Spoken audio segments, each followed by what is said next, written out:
Merci, je me présente, je suis le professeur Bekadja, l'ancien chef de service d'hémato et de greffe de moelle à l'EHU d'Oran et ancien président de la Société algérienne d'hématologie. La question que vous me posez, bien sûr, nécessite d'abord un préalable sur la maladie elle-même et son incidence. Le myélome est une maladie sur le plan international qui commence à émerger de façon exponentielle. L'incidence est très élevée et en Algérie, elle passe de 1994 à 2021, elle est de 1,01 pour 100 000 habitants à 2,9 pratiquement aujourd'hui. Et on a environ 500 à 600 nouveaux cas par an. C'est une maladie effectivement qui est incurable aujourd'hui, malgré toutes les avancées thérapeutiques.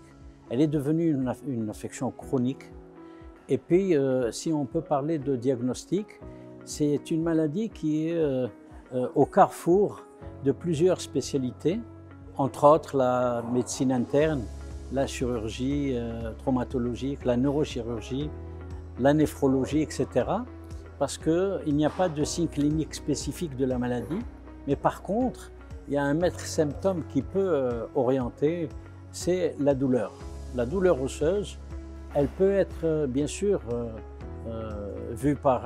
prise pour des douleurs rhumatismales, mais c'est le fait qu'il y ait une répétition de ces douleurs et qui ne répondent pas à un traitement antalgique habituel. C'est ça qui doit faire sonner l'alarme et aller consulter un spécialiste pour essayer de voir l'origine de ces douleurs.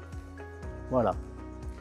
Alors les signes, entre autres, vous avez, ça peut être des signes d'anémie qui reflètent l'envahissement médulaire par les plasmocytes. Ça peut être des fractures pathologiques, ça peut être des localisations cérébrales, ça peut être des complications néphrologiques, donc les insuffisances rénales, etc. Donc c'est une maladie dont le point de départ est d'abord au niveau de la moelle osseuse et elle affecte une cellule qui a un rôle très important dans l'immunité humorale. C'est le plasmocyte. Voilà.